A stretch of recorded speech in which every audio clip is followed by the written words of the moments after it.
So what was Easton like as a kid? It was joy. I mean, he was such a happy baby. I was blessed. He was always dancing around. He played a lot of sports. He always loved people. I loved bringing people together. And then he went into high school. He went from walking with Christ to walking with the world. But man, God got a hold of him in such a beautiful way. We ultimately ended up at Pine Hills Church. Easton felt the Spirit there.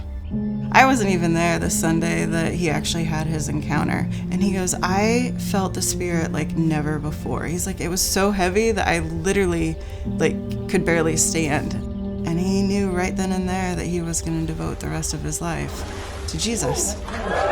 So Easton's encounter was on May 2nd, and 10 days later, I receive a phone call. Landis, there's been an accident, and Easton's being airlifted to Parkview. I never imagined losing a child.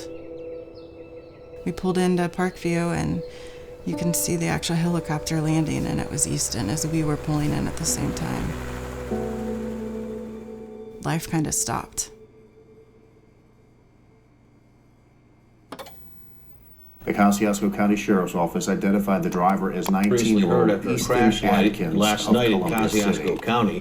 Police say Easton Adkins of Columbia City was looking reason for and hit a tree. Police found the crash location by using Snapchat.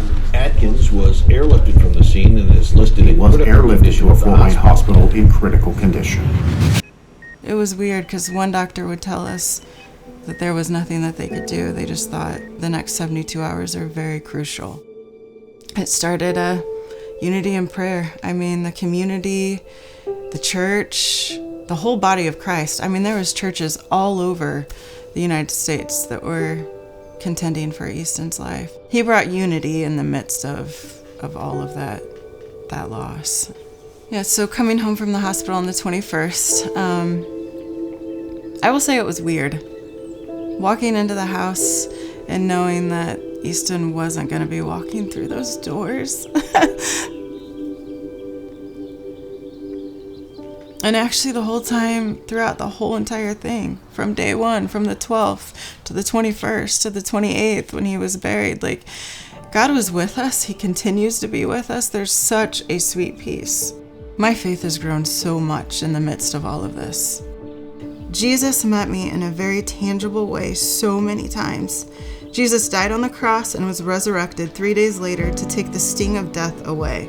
I will not cheapen his death, let alone Easton's, by keeping myself in the grave. Where the Spirit of the Lord is, there is freedom. There is freedom from camping out in grief. I know I'm going to see Easton one day.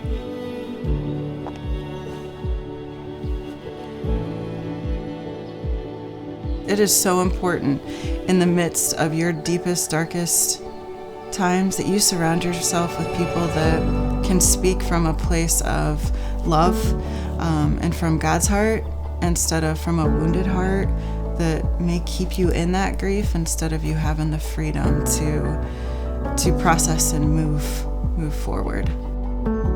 So what does it mean to you knowing that at his return, Jesus will resurrect Easton's body? It gives me complete hope.